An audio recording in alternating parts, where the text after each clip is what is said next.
الحمد لله نحمده ونستعينه ونستغفره ونؤمن به ونتوكل عليه ونعوذ بالله من شرور أنفسنا ومن سيئات أعمالنا من يهده الله فلا مضل له ومن يضلله فلا هادي له ونشهد أن لا إله إلا الله وحده لا شريك له ولا نظير له ولا مشير له ونشهد أن سيدنا ومولانا وحبيبنا وصديقنا وشفيعنا ونبينا محمدا عبده ورسوله أما بعد أعوذ بالله من الشيطان الرجيم بسم الله الرحمن الرحيم لا أقسم بهذا البلد وأنت حل بهذا البلد وقال النبي صلى الله عليه وسلم إنما بعثت معلما ليتمم مكارم الأخلاق صدق الله العظيم وصدق رسوله النبي الكريم ونحن على ذلك لمن الشاهدين والشاكرين والحمد لله رب العالمين. سب حضرات انتہائی محبت اور خلوص سے بابا سے بلند درود پڑھ لیں. اللهم صل على محمد وعلى آل محمد كما صليت على إبراهيم وعلى آل إبراهيم إنك حميد مجيد. اللهم بارك على محمد وعلى آل محمد كما باركت على إبراهيم وعلى آل إبراهيم إنك حميد مجيد. يا رب صل وسلم دائما أبدا على حبيبك خير الخلق كلهم.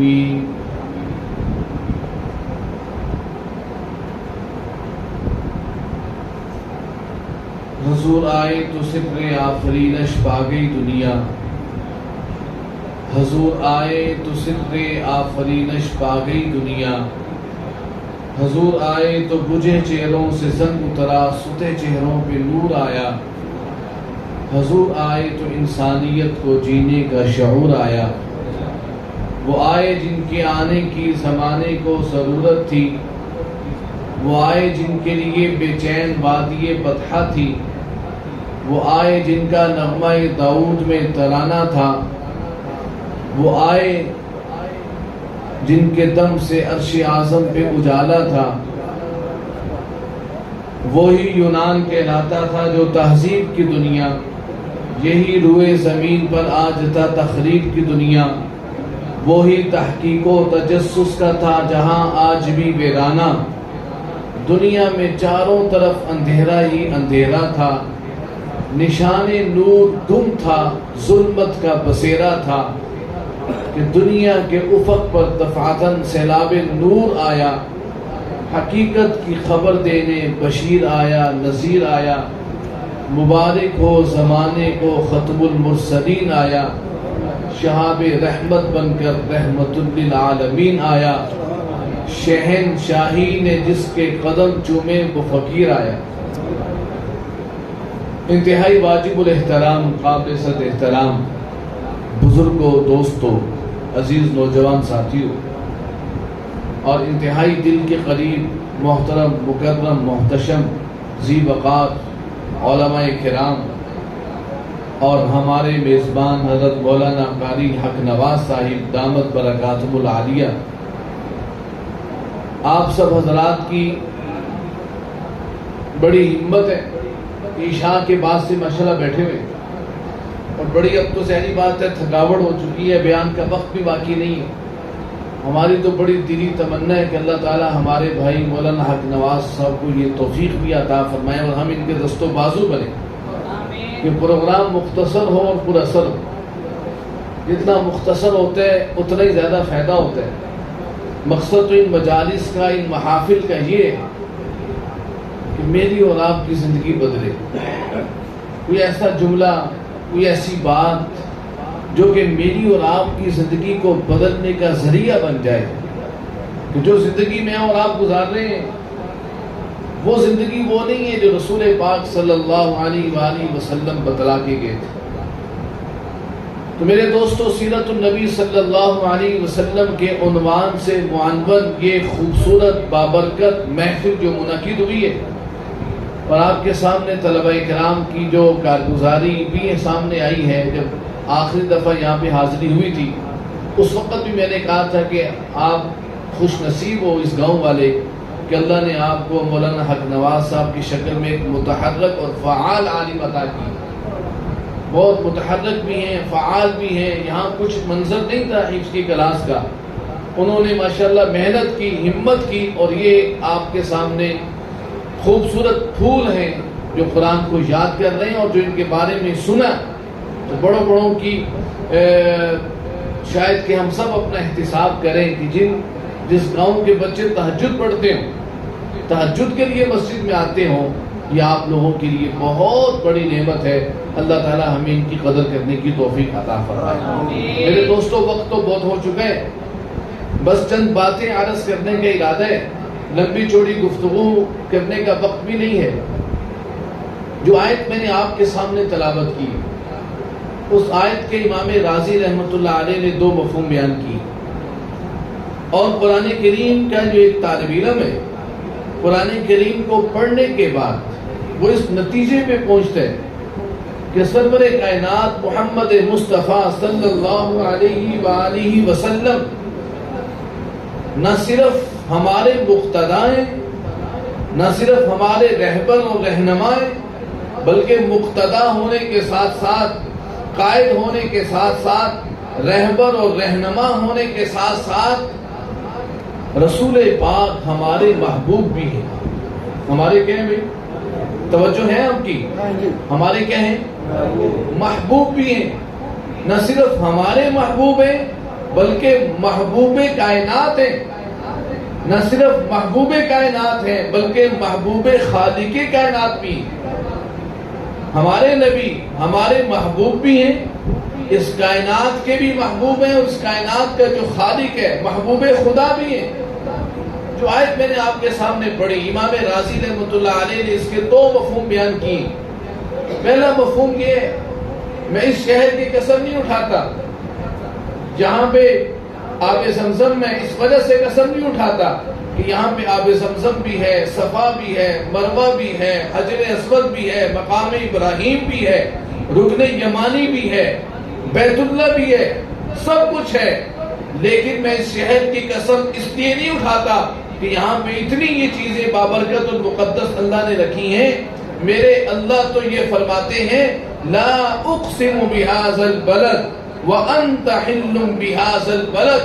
میں تو اس شہر کی قسم اس لیے اٹھاتا ہوں کہ اس شہر کی گلیوں میں میرے محبوب کے قدم لگے. میرے محبوب کے کیا لگے؟ قدم لگے. امام رازی رحمۃ اللہ علیہ دوسرا ترجمہ یہ کرتے ہیں میں اس شہر کی قسم کیوں نہ اٹھاؤں، میں اس شہر کی قسم کیوں نہ اٹھاؤں. مکہ مکرمہ میرے دوستو کائنات میں وہ شہر ہے کہ اس شہر میں اس کو یہ اعزاز حاصل ہے جتنے بھی انبیاء آئے سب انبیاء کے قدم اس شہر میں لگے.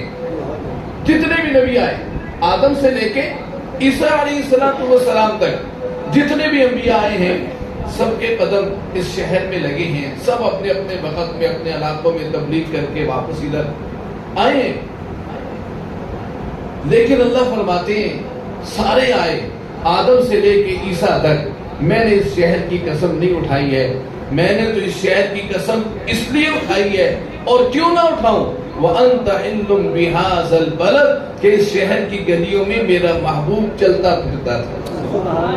میرا محبوب اس شہر کی گلیوں میں چلتا پھرتا تھا. یہ آیت مجھے اور آپ کو یہ سمجھاتی ہے کہ رسول پاک صلی اللہ علیہ وسلم نہ صرف ہمارے محبوب ہیں بلکہ محبوب خدا بھی ہیں.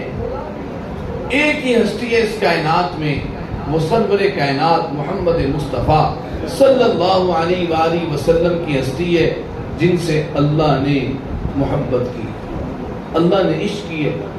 دوسرے پارے میں تحویل قبلہ کے حوالے سے آیت نازل ہوئی ہے، اور جب مسلمانوں کا قبلہ بیت اللہ سے بیت المقدس کر دیا گیا، 18 مہینے رسول پاک صلی اللہ علیہ وآلہ وسلم نے نمازیں پڑھی بیت المقدس کی طرف۔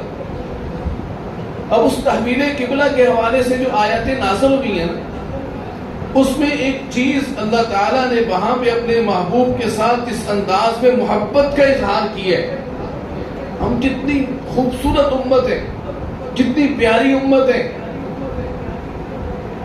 آپ ذرا توجہ کیجئے گا، رسول پاک صلی اللہ علیہ وآلہ وسلم کی شدید خواہش تھی کہ مسلمانوں کا قبلہ واپس کون سا بن جائے؟ بیت اللہ، لیکن زبان سے اظہار نہیں کرتے تھے، زبان سے اظہار بس آنکھیں کبھی کبھی آسمانوں کی طرف اٹھا کر دیکھتے تھے، نگاہیں آسمان کی طرف، زبان سے کبھی کہا نہیں اے اللہ کر دے قبلہ بیت اللہ، لیکن کیا کیا؟ اپنی خواہش کا اظہار کرتے کیسے؟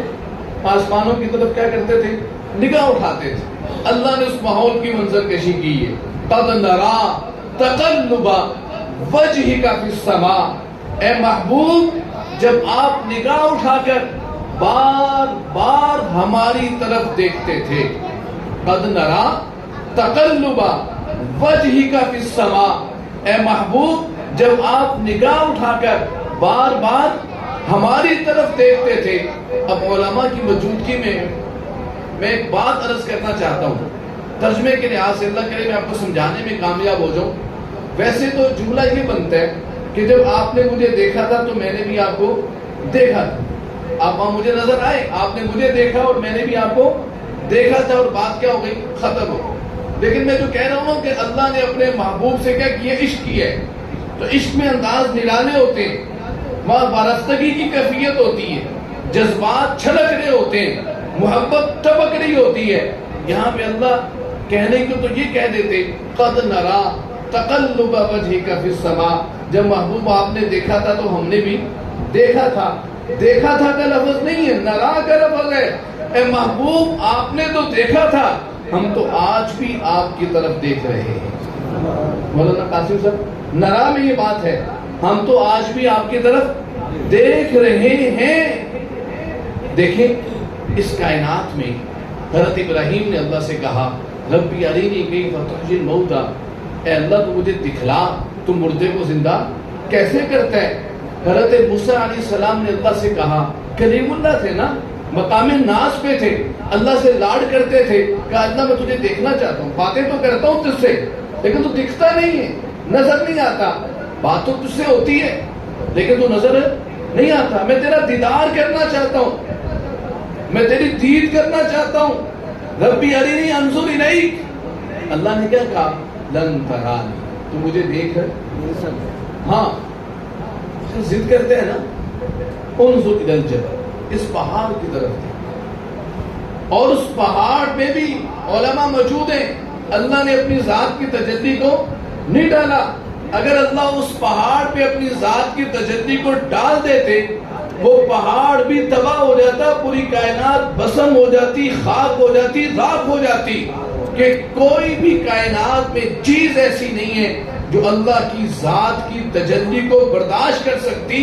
اللہ نے اس پہاڑ پہ اپنی رحمت والی تجلی کو ڈالا، اپنی صفت ربوبیت والی تجلی کو ڈالا، اور جب وہ صفت رحمت والی تجلی کو ڈالا نا، فلما تجلی ربہ للجبل جعلہ دکا وخر موسیٰ صاعقا، وہ پہاڑ اس رحمت والی تجلی کو بھی برداشت نہیں کر سکا، پہاڑ ریزہ ریزہ ہو گیا، اور موسیٰ علیہ السلام بے ہوش ہو کے گر پڑے کہ لا تدرکہ الابصار، کوئی نگاہ اس دنیا میں اللہ کا دیدار کرنے کی طاقت نہیں رکھتی، کسی آنکھ میں اتنا یارہ نہیں ہے اللہ کو دیکھ سکے۔ ہاں ایک نگاہ ہے، وہ نگاہ نبوت ہے، وہ میرے اور آپ کے نبی کی نگاہ ہے۔ ترمذی شریف کی روایت ہے، رسول پاک صلی اللہ علیہ وآلہ وسلم نے فرمایا رأیت ربی بأحسن صورہ، میں نے اپنے رب کو بہترین صورت میں دیکھا۔ میں نے اپنے رب کو، یہ کیا ہے؟ یہ میرے اور آپ کے نبی ہیں۔ یہ کون سی ہستی ہیں جن سے اللہ نے عشق کیا ہے، جن سے اللہ نے محبت کی ہے؟ ساری کائنات اللہ کو راضی کرنے میں لگی ہوئی ہے. حاجی حج کرتا ہے, عبادت گزار عبادت میں لگا ہوا ہے, روزے دار روزہ رکھتا ہے, سب لگے ہوئے ہیں, مجاہدین جہاد کرتے ہیں, اللہ راضی ہو جائے. ایک ہستی ہیں جس کے بارے میں اللہ فرماتے ہیں وَلَسَوْفَ يُعْطِيكَ رَبُّكَ فَتَرْضَىٰ, اے محبوب آپ ہم اتنا عطا کریں گے, اتنا عطا کریں گے کہ آپ ہم سے راضی ہو جائیں گے. آپ کیا ہو جائیں گے؟ اور یہ آیت میرے نبی کی شان میں سب سے بلند ترین آیت ہے. میرے دوستو, رسول پاک صلی اللہ علیہ وآلہ وسلم تمام نبیوں کے سردار ہیں, بلکہ تمام انبیاء کے بھی نبی ہیں, نبی الانبیاء ہیں. آپ سے کوئی عیسائی دلیل مانگ سکتا ہے کہ نہیں ہمارے نبی عیسیٰ زیادہ افضل ہے تمہارے نبی سے. جب انگریز آیا نا ہندوستان میں تو ساتھ عیسائیوں کی پادریوں کی بہت بڑی کھیپ لے کے آیا. انہوں نے یہاں پہ ہندوستان میں مناظرے کیے, اور ایسے ہی ایک مناظر عیسائی پادری آیا حضرت شیخ قاسم العلوم والخیرات حضرت مولانا محمد قاسم نانوتوی رحمۃ اللہ علیہ کے پاس. حضرت نانوتوی رحمۃ اللہ علیہ کو اللہ نے الہامی علم عطا کیا تھا, وہمی علم عطا کیا تھا. تو وہ عیسائی پادری کہنے لگا مولانا ہمارا نبی تمہارے نبی سے زیادہ افضل ہے, کہ ہمارا نبی جو تھا وہ مردوں کو زندہ کر دیتا تھا, تمہارے نبی نے تو کبھی مردوں کو زندہ نہیں کیا. سوال سمجھ آیا آپ کو؟ بات سمجھ آئی کہ نہیں آئی؟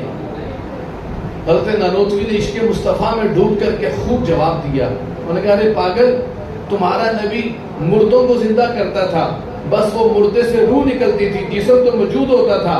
کسی مردے کو زندہ کرنا اتنا کمال نہیں ہے. ہمارے نبی کا کمال دیکھو جس نے پتھروں سے کلمہ پڑھا دیا, درختوں سے سجدہ کروا دیا. وہ انسان تو تھا نا, روح نکلی تھی, تو روح دوبارہ اس میں مطلب اس کو زندہ کرنا کمال نہیں. لیکن ہمارے نبی کا کمال دیکھو جس نے کیا کیا, پتھروں سے کلمہ پڑھوایا اور درختوں سے سجدہ کروایا.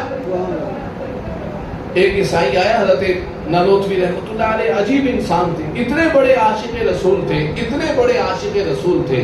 حضرت مولانا قاسم نانوتوی رحمۃ اللہ علیہ کا وہ کلام کہ سب سے پہلے مشیت کے انوار سے نقش روح محمد کو بنایا گیا, پھر اسی نقش سے مانگ کر روشنی بزم کونوں مکان کو سجایا گیا.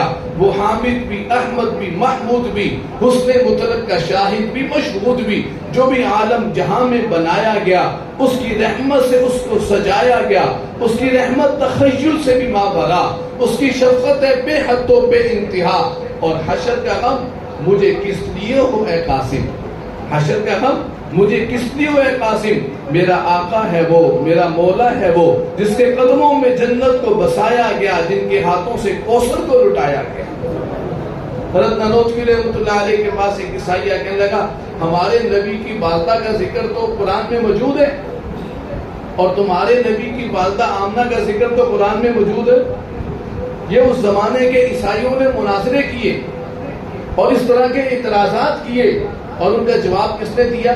اس زمانے کے جید علماء نے, اکابرین نے, علماء دیوبند نے, مولانا محمد قاسم نانوتوی رحمۃ اللہ علیہ نے. میں دیکھو بھائی یہ عشق کی بات ہے نا, اس کو کیا جواب دیا؟ کہ دیکھو بھائی تمہارے نبی کی والدہ پہ لوگوں نے الزام لگایا, اس الزام کو ہمارے قرآن نے دور کیا, اور کہا ام صدیقہ کہ عیسیٰ کی والدہ مریم کیا تھی؟ پاک دامن تھی.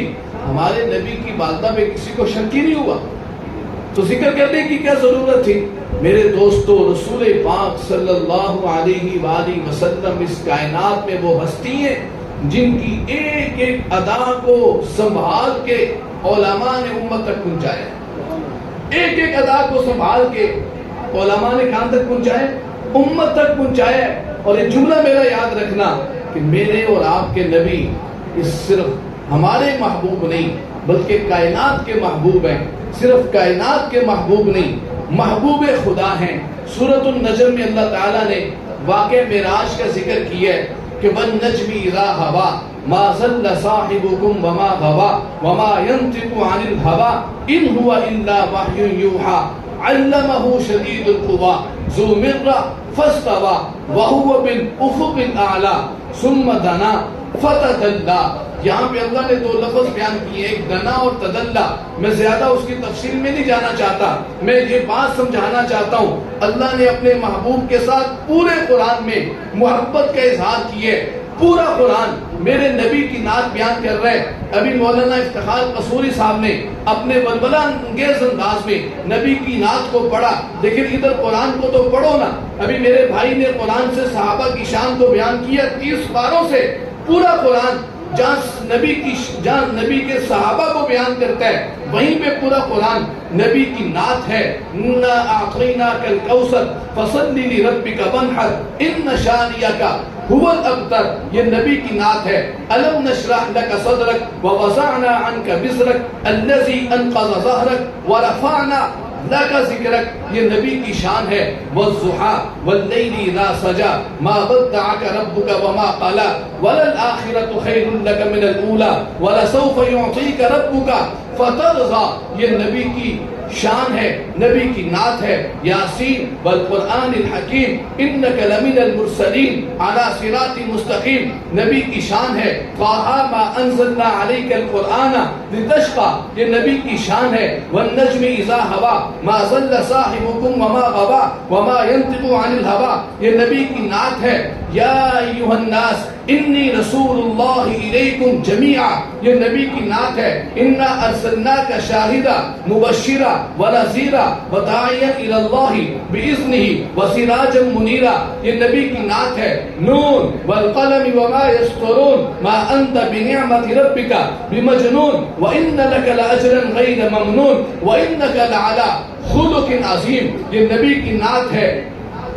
وَإِنَّهُ لَتَنزِيلُ رَبِّ الْعَالَمِينَ نَزَلَ بِهِ الرُّوحُ الْأَمِينُ عَلَى قَلْبِكَ لِتَكُونَ مِنَ الْمُنزِلِينَ. یہ نبی کی نعت ہے. لَا أُقْسِمُ بِمَا تُبْصِرُونَ وَمَا لَا تُبْصِرُونَ إِنَّهُ لَقَوْلُ رَسُولٍ كَرِيمٍ وَمَا هُوَ بِقَوْلِ شَاعِرٍ وَمَا هُوَ بِقَوْلِ كَاهِنٍ قَلِيلًا مَا تَذَكَّرُونَ تَنزِيلٌ مِّن رَّبِّ الْعَالَمِينَ. یہ نبی کی نعت ہے.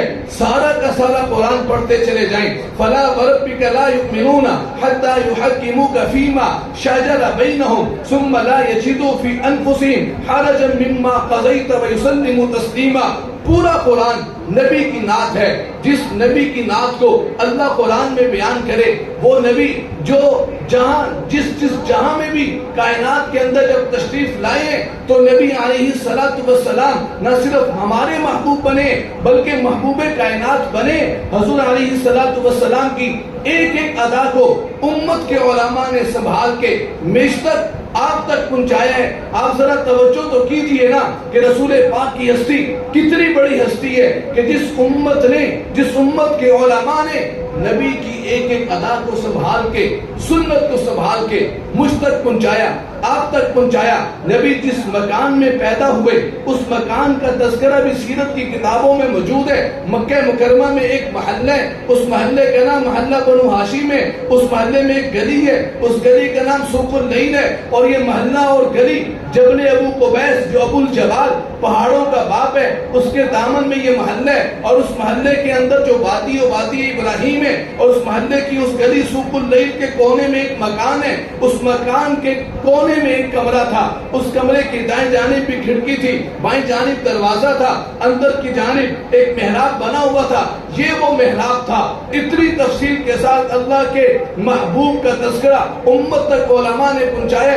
یہ وہ ہستی تھی جہاں پہ آج سے 1400 سال پہلے سرور کائنات شافی محشر ساقی کوثر محبوب کبریا محمد مصطفیٰ صلی اللہ علیہ وسلم دنیا میں تشریف لائے. وہ 22 اپریل 571 عیسوی اور ایک روایت کے مطابق 8 ربیع الاول، ایک روایت کے مطابق 9 ربیع الاول، ایک روایت کے مطابق 12 ربیع الاول. اور حضور علیہ السلام جب دنیا میں تشریف لائے وہ لمحہ کون سا تھا؟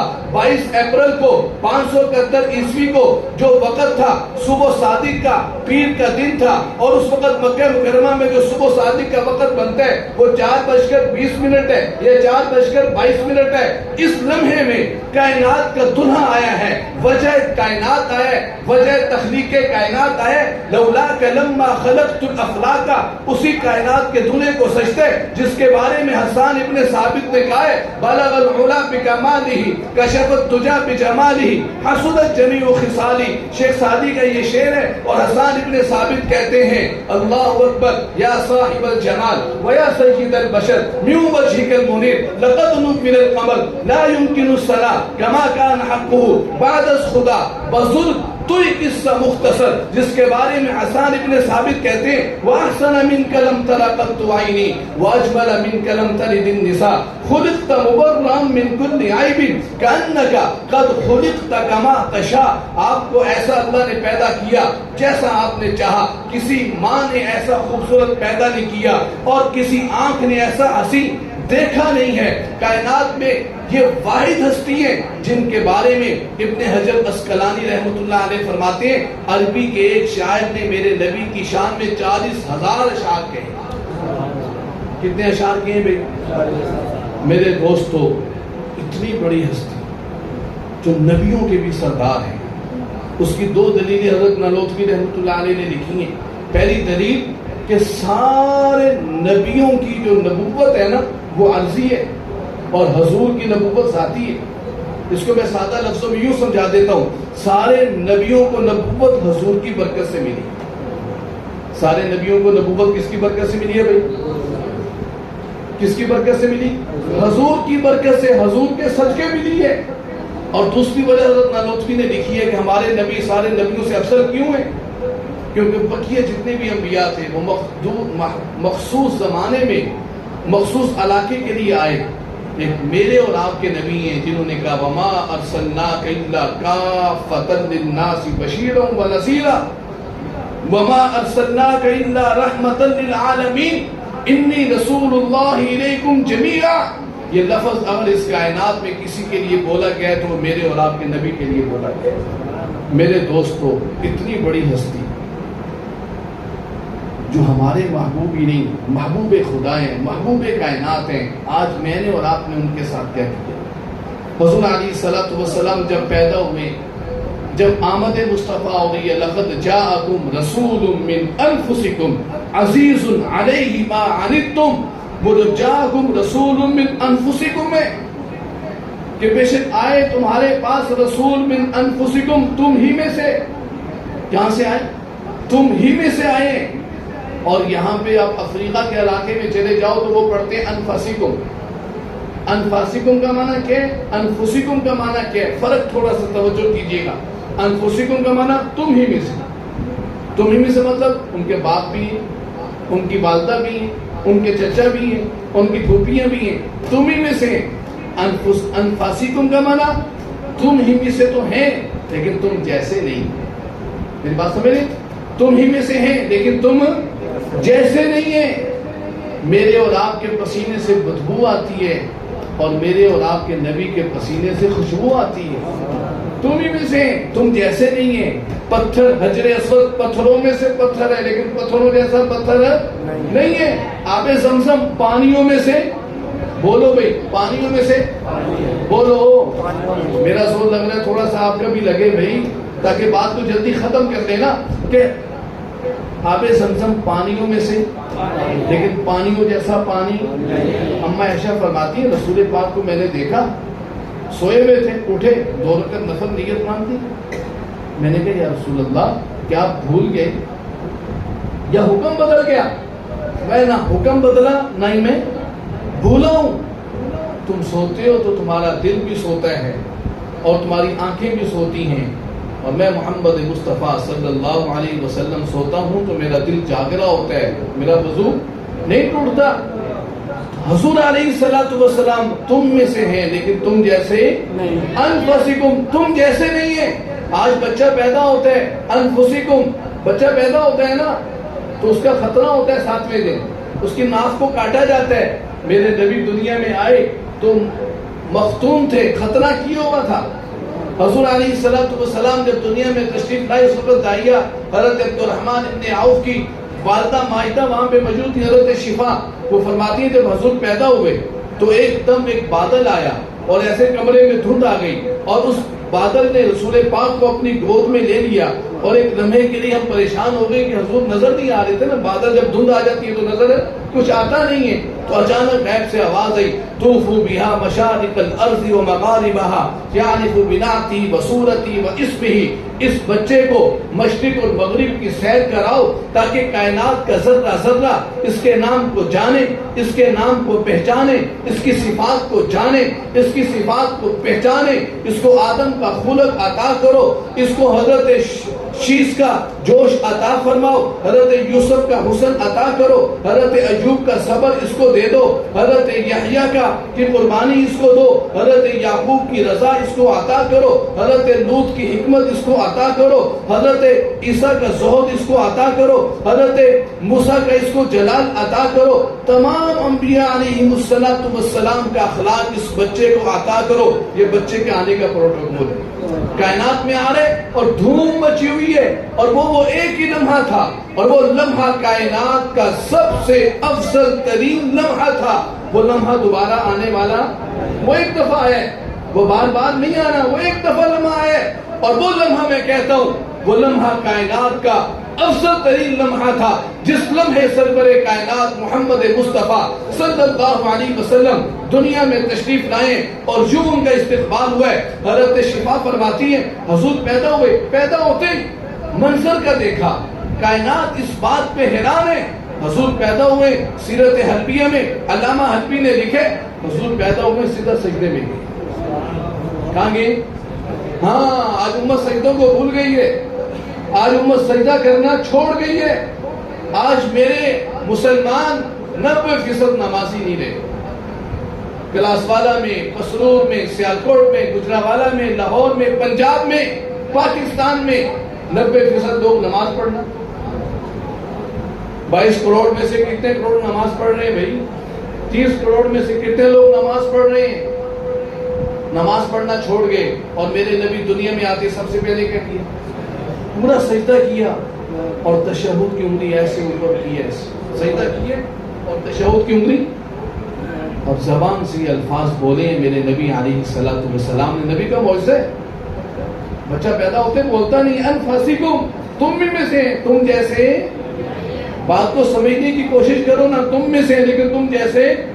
عام بچہ پیدا ہوتا ہے تو میں نے کہا اس کا خطرہ کیا جاتا ہے, نبی کا خطرہ ہوا تھا. عام بچہ پیدا ہوتا ہے گندگی میں ہوتا ہے, نبی میرے پیدا ہوئے پاک صاف دھلے دھلائے پاک پوتر, خوشبو آ رہی ہے اور آسمانوں تک نور جگمگ جگمگ کر رہے ہیں. اور سرور کائنات صلی اللہ علیہ وسلم دنیا کو سجدہ دے کر پیغام دے رہے ہیں لوگوں نماز نہ چھوڑنا, اللہ کے آگے سجدہ کرنا نہ چھوڑنا. اور پہلا جملہ میری نبی کی زبان سے پیدا ہوتے جو نکلے اللہ اکبر کبیرہ والحمدللہ کثیرہ وسبحان اللہ بکرۃ واصیلا. یہ نبی علیہ السلام کے وہ کلمات ہیں. اور نبی جب دنیا سے جا رہے ہیں تو کیا پیغام دے رہے ہیں؟ الصلاۃ الصلاۃ الصلاۃ. ارے لوگوں نماز نہ چھوڑنا. سیرت النبی کے نام پہ ہم نے جلسے بھی کر لیے اور ہم نے جلوس بھی نکال لیے, سب کچھ کر لیا, لیکن زندگی میں نماز نہیں ہے جو کہ میرے نبی کی آنکھوں کی ٹھنڈک ہے. آج میری بے چینی ہو جاتی ہے نماز کی آواز سن لو یا نماز کی کوئی مجھے کہہ دے, اور میرے نبی فرماتے ہیں اللہ نے میری آنکھوں کی ٹھنڈک کس میں رکھی؟ نماز میں رکھی ہے. میرے دوستو یہ مجمع بھی یہ نیت کر لے کہ آج کے بعد اللہ کی قسم نماز نہیں چھوڑیں گے, تو یہ جلسہ وصول ہو جائے گا. اور یہاں سے اٹھ کے فجر نہیں پڑھنی, تو پھر تو وہی ہے نا کہ ہم نبی کے بارے میں یہ تو کہتے ہیں کہ غلامی رسول میں موت بھی قبول ہے, لیکن غلامی رسول میں زندگی قبول نہیں ہے. میلاد مناتے ہیں, ارے میلاد پہ کون ناراض ہے؟ نبی کی آمد پہ جو خوش نہیں ہے وہ مردود ہے. نبی کے آنے پہ جو خوش نہیں ہے وہ کیا ہے بھائی؟ بولو بولو, وہ کیا ہے؟ بولو کیا ہے؟ بولو بھائی, مردود ہے مردود ہے مردود ہے. مجھے ایک بھائی کہنے لگے آپ لوگوں کو خوشی نہیں ہوتی, آپ لوگوں کو نبی کے آنے پہ خوشی. میں نے کہا بھائی کیسے خوشی نہیں ہوتی, بتاؤ ہمیں سمجھاؤ بھائی. نے کہا بھائی آپ کو خوشی ہوتی تو آپ چراغاں نہ کرتے, آپ اپنی سونا آئے تھے سج گئیں گلیاں بازار تھے, آپ گلیاں نہ سجاتے. ہاں میں نے کہا بھی آپ نے سجایا مکان؟ کہتے جی میں نے سجایا. تو میں نے کہا لائٹنگ کہاں سے کی ہے؟ کہتے ہیں وہ چائنا والی، وہ سستی ہو گئی ہے نا ذرا. میں کہا چائنا کے مال کے بارے میں آتے ہیں کہ نہ گارنٹی ہے نہ ہی اس کی کوئی ویرائٹی بھی کوئی نہیں ہے، گارنٹی بھی کوئی نہیں ہے، کوالٹی بھی کوئی نہیں. جو ویرائٹی ہے تو بڑی ہوتی ہے، کوالٹی بھی کوئی نہیں، گارنٹی بھی. اور میں نے کہا اس کی لائٹ کہاں تک کام کرتی ہے؟ کہتا ہے 10 فٹ تک تو کرتی ہے، آگے نہیں دکھتا کچھ بھی، لیکن دور سے نظر آتی ہے لائٹ، روشنی اس کی کہاں تک کام کرتی ہے؟ 10 فٹ تک. میں نے کہا تو نے یہ سمجھا کہ نبی کے آنے پہ خوش صرف وہی ہے جس نے کیا کر لیا؟ چراغاں کر لیا. جس نے لائٹیں لگا دی چائنا کی وہ تو بڑا خوش ہے. اور میں نے کہا میرا مدرسہ ہے، مولانا حق نواز صاحب کا مدرسہ ہے. کتنے بچے ہیں ماشاءاللہ؟ مولانا قاسم صاحب کا مدرسہ ہے ماشاءاللہ، کلاس والا مدد ماشاءاللہ. کتنی بچی ہیں وہاں پہ؟ الحمدللہ 62 بچے اور 85 بچی ہیں. پورا علاقہ مولانا قاسم صاحب اللہ کی نعمت ہے، پورے علاقے کی سرپرستی فرماتے ہیں الحمدللہ. ان کے ہاں اتنی بڑی تعداد ہے. ہمارے یہاں موسیٰ پور مدرسے میں بھی الحمدللہ کوئی 150 پونے 200 کے قریب صورتحال ہے. اسی طریقے سے پورے علاقے میں جہاں جہاں بھی مدارس ہیں، طلبہ پڑھ رہے کہ نہیں پڑھ رہے؟ قرآن حفظ کر رہے کہ نہیں کر رہے؟ اور قرآن کیا ہے؟ نور ہے. لقد جاءکم من اللہ نور، یہ نور ہے، روشنی ہے. میں نے کہا وہ تم چائنا کی روشنی لگا کے کہتی ہو کہ ہم نبی کی آمد پہ خوشی مناتے ہیں اور یہ نبی کی آمد پہ خوشی کا یہی اظہار ہے. اور ادھر مولانا قاسم صاحب، ادھر مولانا حق نواز صاحب، ادھر دیگر مولانا اپنا علاقے بھر کے جتنے بھی مدارس ہیں دارالعلوم مسرور کے اندر، وہاں پہ طلبہ جو قرآن پڑھتے ہیں اس سے وہ روشنی ان کے دلوں میں پیدا ہو رہی ہے. وہ لائٹ ان کے دل میں روشن ہو گئی اور اس لائٹ کی اتنی زیادہ اس کے وولٹیج ہیں کہ وہ مرے گا تو قبر میں بھی وہ روشنی آئے گی. یہ چائنا کی روشنی قبر میں کام ہے، یہ چائنا کی روشنی حشر میں کام ہے. اور یہ جو نبی کی آمد اور آمد مصطفیٰ کا جو مقصد ہے، نبی اور نبی کا قرآن اور صاحب قرآن، یہ وہ کام ان علماء نے کیا. اللہ کی قسم پوری دنیا میں آج اس مولوی نے پاکستان کا نام روشن کیا ہے. آپ مراکش سے لے کے انڈونیشیا تک، کابل سے لے کے وہ طرابلس کی پہاڑیوں تک چکر لگائیں، سعودی عرب سے لے کر کے آپ دنیا کے آخری کنارے میں چلے جائیں، آپ کو سب سے زیادہ حفاظ ہر سال پاکستان میں نظر آئیں. سب سے زیادہ یہ حفاظ، قرآن یاد کرنے والے، قرآن سنانے والے کہاں پہ؟ پاکستان میں. اور یہ جو روشنی پیدا کر رہے ہیں علماء، میرے دوستو، جو بدعت ہوتی ہے نا، یاد رکھنا یہ ہر جگہ اپنی شکل بدلتی رہتی ہے. ہر جگہ اپنی شکل کیا کرتی رہتی ہے؟ سنت ہمیشہ ہر جگہ ایک جیسی ہوگی. آپ افریقہ میں چلے جائیں تو آپ کو یہ کبھی بھی سننے کو نہیں ملے گا جی وہاں پہ وہ لوگ فجر کی 2 سنتیں نہیں پڑھتے، 4 سنتیں پڑھتے. کبھی سنیں؟ کبھی ایسا نہیں ہوگا. سنت جہاں بھی ہوگی. اور بدعت جو ہے نا، یہ ہر سال نئے بچے پیدا کرتی ہے. بدعت کی شکل بدلتی ہے کیونکہ وہ بدعت ہے نا، وہ اصل نہیں ہے، وہ نقل ہے. تو نقل ہوتی ہے. اور نقل یاد رکھنا، سنت اور بدعت میں ایک فرق یاد رکھنا. سنت کہتے ہیں رسول پاک سے محبت کرنا رسول پاک کی پسند کے مطابق. میری بات سمجھ رہے ہیں؟ بولو، رسول پاک سے محبت کرنا رسول پاک کی. اور بدعت کہتے ہیں رسول پاک سے محبت کرنا اپنی پسند کے مطابق. بس یہ.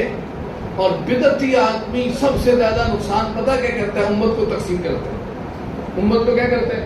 امت ایک چیز پہ چلی آ رہی ہوتی ہے، سلسلے پہ چلی آ رہی ہوتی ہے، اور وہ آنے والا نئی ایک چیز پیدا کر کے امت میں کیا کر دیتا ہے.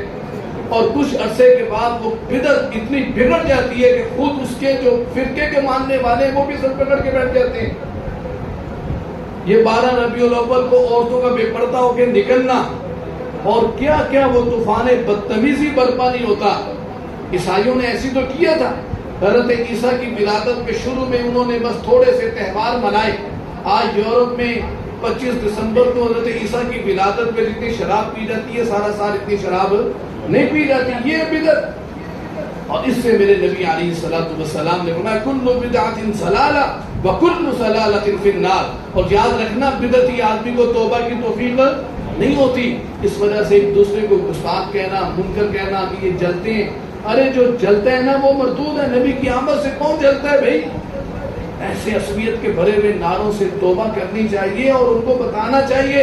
آخری گزارش میں آپ سے کرتا ہوں، میں اور آپ یہ تو کہتے ہیں نبی ہمارے محبوب ہیں، اور کیا وہ ہم کام کریں کہ میں اور آپ نبی کے محبوب بن جائیں؟ میری بات سمجھیں کہ وہ ہستی جو اللہ کی محبوب ہے ہم بھی اس کے کیا بن جائیں؟ پیارے بن جائیں. اس کے لیے میلاد والے کو منانا پڑے گا. میلاد تو سارے منا رہے ہیں، میرے جملے کو ذرا غور سے سننا. میلاد تو سارے ہی منا رہے کہ نہیں منا رہے، لیکن مناؤ، ضرور مناؤ، خوشی کرو، لیکن میلاد والے کو بھی تو منا لو. میری بات سمجھ آئی؟ تو کون کون میلاد والے کو منائے گا؟ منائیں گے انشاءاللہ العزیز. جیسے صحابہ نے منایا، صحابہ نے صحابہ نے کیسے منایا؟ اپنی جانیں دے کر منایا. ابھی بھائی بات کر رہے تھے نا، اور ان کے جذبات کو دیکھ کر لگ رہا تھا کہ یہ عشق صحابہ میں ڈوبا ہوا انسان ہے. لیکن میرے دوستو، نیلے جذبات کافی نہیں ہے. نبی کے ساتھ جذبات کا رشتہ بھی مضبوط ہونا چاہیے، اور اطاعت کا رشتہ بھی.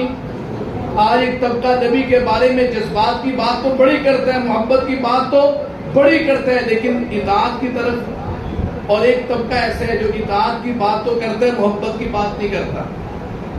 ایسا بھی ہے جو کیا کرتے ہیں؟ اطاعت کی بات تو کرتے ہیں، محبت کی بات نہیں. نبی سے جذبات کا رشتہ بھی مضبوط ہونا چاہیے، اور اطاعت کا رشتہ بھی مضبوط ہونا چاہیے.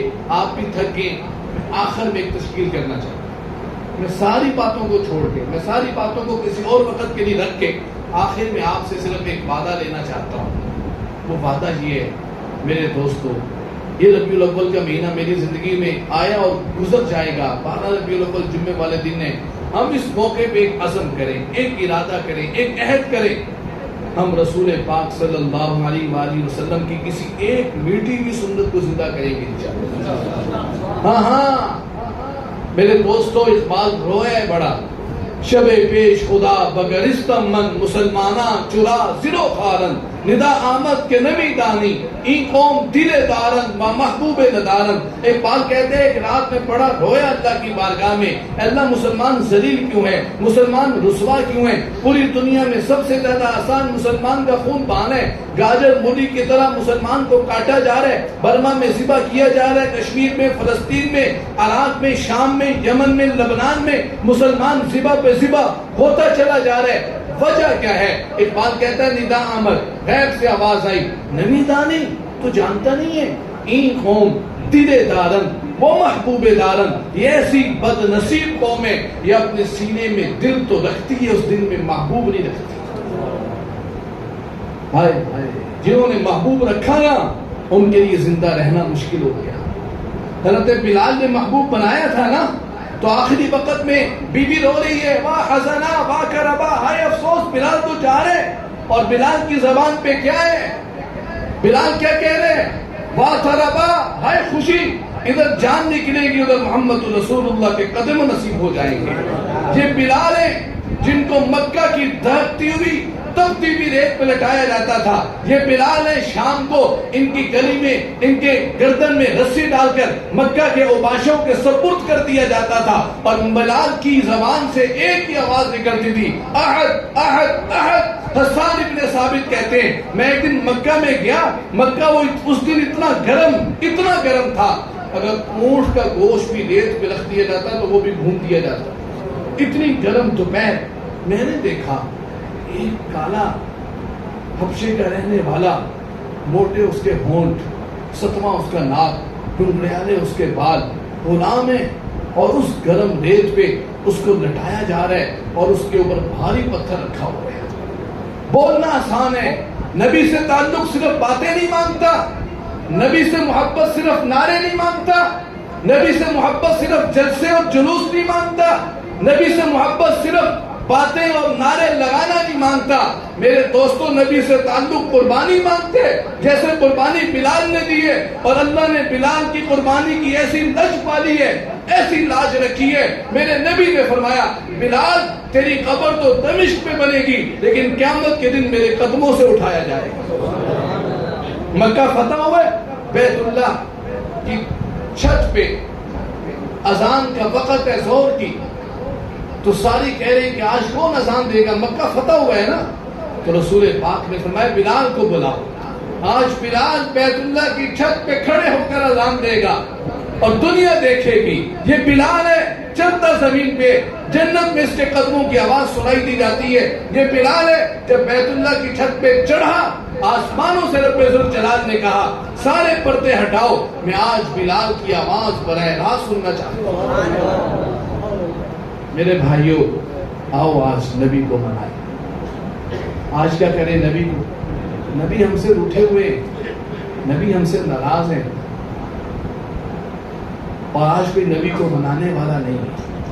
حضور پیدا ہوئے نا تو بنو سعد کے قبیلے کی 9 عورتیں آئیں, 8 نے کہا ہم نے حضور کو دینا نہیں, یا کہہ لو کہ ان کے مقدر میں نہیں تھا, ان کے نصیب میں, اور نامی بی بی حلیمہ کو اور کوئی ملا نہیں. مولانا عمر پالنپوری رحمۃ اللہ علیہ ایک جملہ بول کے بڑا رویا کرتے تھے. ریبن کے اجتماع میں اکثر میں نے دیکھا یہ واقعہ سنا کے رویا کرتے تھے. کہتے تھے امت کے مسلمانوں, امت کے نوجوانوں, ان 8 عورتوں کو حضور ان کے نصیب میں نہیں آئے, انہوں نے حضور کو لیا نہیں کہ ملے گا کچھ نہیں. اور بی بی حلیمہ نے کہا کہ ایسے خالی ہاتھ جانا بہتر ہے. حضور یتیم تھے, حضور کیا تھے, اور انہوں نے بی بی حلیمہ نے حضور کو اپنایا. حضور کیا تھے بولو, اور بی بی حلیمہ نے حضور کو اپنایا. اللہ نے بی بی حلیمہ کے مقدر بدل دیے, اللہ نے بی بی حلیمہ کے مقدر بدل دیے. سارا واقعہ آپ نے سنا ہوا ہے نا. فرماتے تھے لوگوں آج حضور یتیم نہیں, حضور کا دین یتیم ہو چکا ہے. کوئی میرے نبی کی سنتوں کو اپنانے والا نہیں, کوئی میرے نبی کی زندگی کو اپنانے والا, کوئی میرے نبی کو منانے والا نہیں. لوگوں نبی کو منا لو, اللہ کی قسم نبی کو اپنا لو, نبی کی سنتوں کو اپنا لو, اللہ تمہارے مقدر کا سکندر بھی بدل دے گا. تو سب نیت کرتے ہیں انشاءاللہ العزیز, اپنائیں گے نا انشاءاللہ. ہاں سیرت کو اپنانا ہے, کسی ایک مٹی ہوئی سیرت کو, مٹی کی سنت کو کیا کرنا ہے, ارے پھر نبی کی خوشخبری بھی تو سنو نا. میرے نبی علیہ السلام نے فرمایا بدا الاسلام غریبا, اسلام شروع میں اجنبی تھا, اور سیعود, دوبارہ ایک وقت آئے گا اسلام دوبارہ کیا ہو جائے گا, بولو اجنبی ہو جائے گا. داڑھی رکھنا اجنبی, شلوار ٹخنوں سے اوپر رکھنا اجنبی. لوگ کہیں گے مولوی آ گئے, مسیطر آ گئے, شلوار ٹخنوں سے اوپر کر لی. اللہ بھی تو بڑا غیور ہے نا. اللہ نے کہا تم لوگ میرے نبی کی سنت کو اپنانے والوں کا مذاق اڑاتے ہو نا, جس کی شلوار ٹخنوں سے اوپر ہوتی ہے. لوگ کہتے ہیں میرے کو سنت کاٹتے ہیں, تو چھوٹی ہے. مطلب میں تمہاری عورتوں کو ذلیل کروں گا. آج عورتوں نے شلوار ٹخنوں سے اوپر رکھی, عورتوں کی ٹانگیں نظر آتی ہیں. یہ انہی کی عورتیں زیادہ ہیں جو مولوی کی شلوار ٹخنوں سے اوپر کرنے پہ مذاق اڑاتے تھے. اللہ نے ان کی عورتوں کی شلواریں اوپر کی.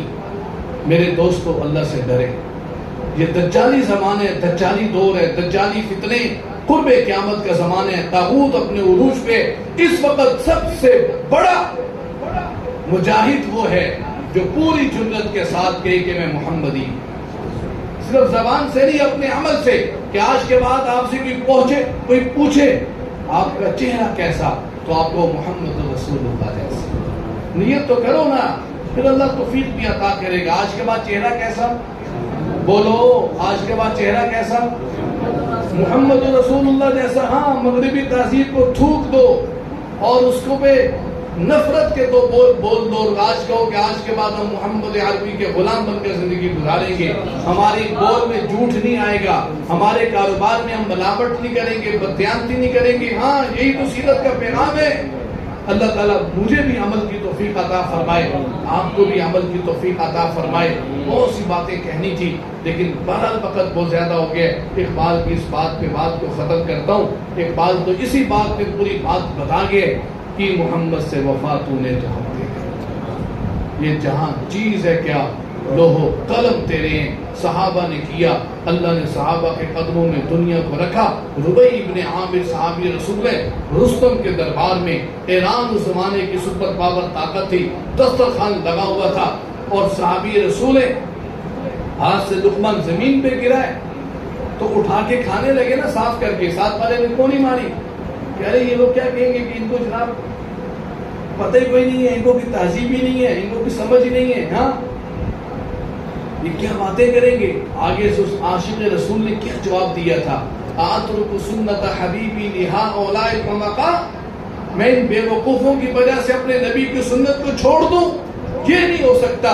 دنیا ناراض ہوتی ہے، ناراض ہو جائے، رشتے چھوٹتے ہیں چھوٹ جائیں، رشتے ٹوٹتے ہیں ٹوٹ جائیں، آج کے بعد شادی کروں گا نبی کے طریقے کروں گا، ہاں یہ نیت کرو، آج کے بعد شادی کروں گا کیسے؟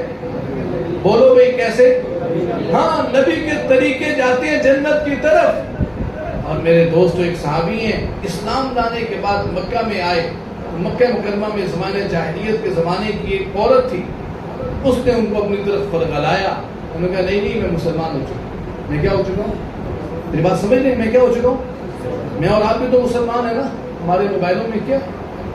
ہمارے موبائلوں میں کنجری ہیں، ہمارے موبائلوں میں رنڈیاں ہیں، گانے مسلمان دیکھیں، گندی چیزیں مسلمان دیکھیں، پھر کہتے ہیں ہم سے بڑا عاشق رسول کوئی نہیں ہے۔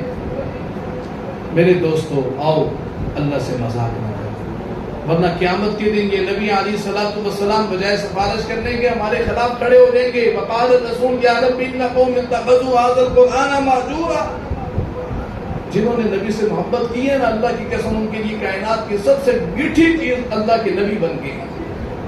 میں مدینہ منورہ میں تھا اور ہم بالکل ریاض الجنہ کے سامنے پہلی چھتری کے نیچے بیٹھے ہوئے تھے، ایک افغان مجاہد وہاں پہ ملا، ابھی کی بات ہے، اور یقین کریں ایسی باتوں سے بات چلی، اور کہنے لگا ہمارے ساتھ محاذ پہ ایک ساتھی تھا اور اس کو رسول پاک صلی اللہ علیہ وآلہ وسلم کی زیارت ہوئی، اور جب سرکار دو عالم صلی اللہ علیہ وآلہ وسلم کو اس کو زیارت ہوئی ہے نا، کہتے پھر ہم اس کو دیکھا کرتے تھے، وہ اکثر ایسے بس ٹکٹکی باندھ کر آسمانوں کی طرف دیکھتا تھا اور کسی چیز میں اس کا دل نہیں لگتا تھا، آسمان کی طرف نگاہ اٹھا کے دیکھ رہے ہیں اکثر۔ کہتے میں نے اس سے پوچھا آپ آسمان کی طرف اٹھا کے کیا دیکھتے ہو؟ وہ رونے لگ پڑا، کہتا جب سے میں نے رسول پاک صلی اللہ علیہ وسلم کو دیکھا اللہ کی قسم زندگی کا مزہ چھن گیا، بس آسمان دیکھتا ہوں اور ایک ہی چیز محسوس کرتا ہوں کہ کب جان جائے گی کہ میں اپنے نبی کے قدموں میں پہنچوں گا۔ جب سے میں نے نبی کو دیکھا ہے دنیا کی ہر لذت میں کھٹاوٹ ہے، کسی چیز میں سکون نہیں ملتا، مجھے سکون ملتا ہے کہ ادھر میں شہید ہو جاؤں ادھر نبی کے قدموں میں پہنچ جاؤں، یہ محبت ہوتی ہے، پھر جان دینا آسان ہوتا ہے، پھر نبی کے قدموں میں جانا آسان ہوتا ہے۔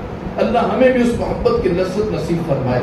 ہم تو صرف وہ ہیں نا چوری کھانے والے مجنو ہیں، وہ لہو دینے والے مجنو ہیں، ہم تک باتیں جتنی مرضی مجھ سے سن لو، آپ کر لو، ہم سب کہتے ہیں ہم سے بڑا عاشق رسول کوئی نہیں ہے، کام ایک ہمارا نبی جیسا ہے، انسانوں والا ایک کام ہمارا نہیں ہے۔ آؤ میرے دوستو زندگی کا پتہ نہیں ہے کس پل زندگی کی شام ہو جائے، روزانہ میں اور آپ جنازوں میں جاتے ہیں اور پھر بھی ہماری زندگی نہ بدلے، پھر بھی ہم اسی طریقے سے مستیوں میں لگے ہوئے، خر مستیوں میں لگے ہوئے، سمجھ ہی نہیں آ رہی کب ہم نے دنیا سے چلے جانے۔ میرے دوستو اس حال میں اپنے نبی کے پاس پہنچے کہ میرا نبی مجھے دیکھ کے خوش ہو رہا، موت آئے تو موت کو آنے میں مزہ آئے، ہمیں جانے میں مزہ آئے، وہ تب ہوگا جب زندگی رسول پاک صلی اللہ علیہ وسلم کے رنگ میں رنگ کے گزارے، رنگے ہوں کس رنگ میں؟ رسول پاک کے رنگ سے بڑا رنگ کوئی نہیں ہے۔ یہی ربیع الاول کا پیغام ہے کہ آج کے بعد ہم نبی کی زندگی کو پڑھیں گے اور اس کو اپنائیں گے نا انشاءاللہ العزیز۔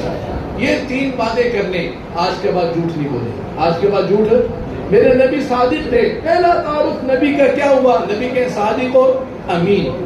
آج کے بعد جھوٹ اگر نکل جائے نا زبان سے تو فوراً کہہ دو مجھ سے غلطی ہوگی، جھوٹ بول کے، ہم تو جھوٹ بول کے پھر جھوٹ کو بچانے کے لیے بھی کتنے جھوٹ ہے، بول دو کہ مجھ سے کیا ہو گیا، جھوٹ بول دیا، کچھ نہیں ہوگا، شیطان ٹوٹے گا، رب راضی ہوگا انشاءاللہ۔ اور دوسرا آج کے بعد عزم کرو بددیانتی نہیں کریں گے، دھوکہ نہیں دیں کریں گے انشاءاللہ، میں بھی وعدہ کروں، آپ بھی وعدہ کریں، دنیا کو ہے پھر مار گئے روح و بدن پیش، تہذیب نے پھر اپنے درندوں کو بھارا، ابلیس کو یورپ کی مشینوں کا سہارا، اللہ کو ہے پامرتی مومن پہ بھروسہ.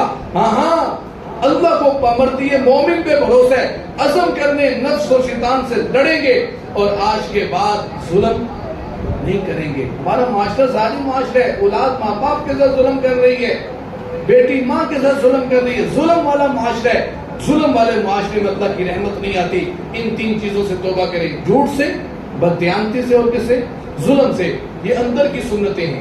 اور باہر کی سنتیں، سر پہ انشاءاللہ پگڑی رکھیں گے، کم از کم ٹوپی رکھیں گے نا انشاءاللہ. ہاں یہ نبی کی سنت ہے، یہ مولوی کی سنت نہیں. کس کی سنت ہے؟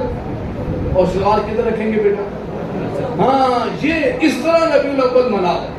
کس طرح مناؤ ربیع الاول؟